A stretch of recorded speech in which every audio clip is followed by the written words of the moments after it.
დაგარგულიების ქართულ პოლონური ოჯახი ყოველზაფხულს ტრადიციულად სამეგრელოში სოფელ ურთაში ატარებს.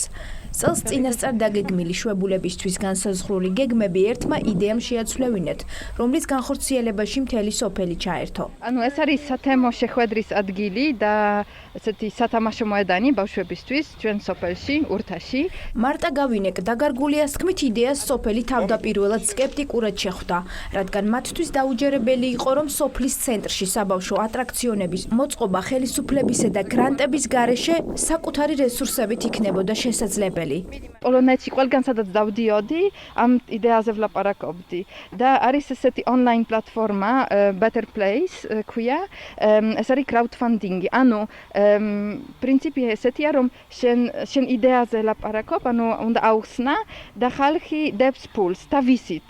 და ჩვენ ასე შევაგროვეთ 500 ევრო, რა თქმა უნდა ეს არ იყო საკმარისი, მაგრამ ნელ-ნელა თითქმის ყველა მეგობარმა, ანუ ჩვენმა მეგობარმა მოგცა, ასე ვთქვათ, ფული.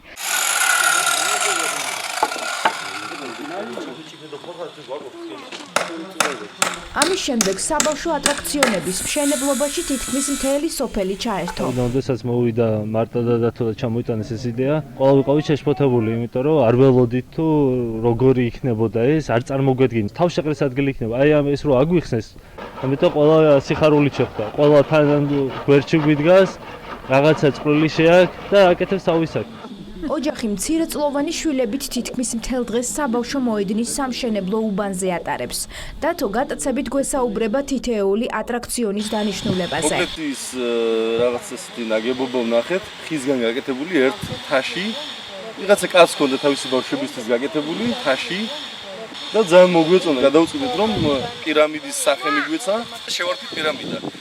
დაგარგულიები სექტემბრის პირველ რიცხვებში პოლონეთში მიემგზავრებიან. მანამდე თანასოფლელებთან ერთად ცდილობენ მოედნის მშენებლობა მარიამობისთვის დაასრულონ. იმედი აქვთ, რომ ახალი სივრცე არა მარტო ბავშვებს გაახარებს, არამედ სათემო შეხვედრების და ურთიერთობების ადგილად იქცევა.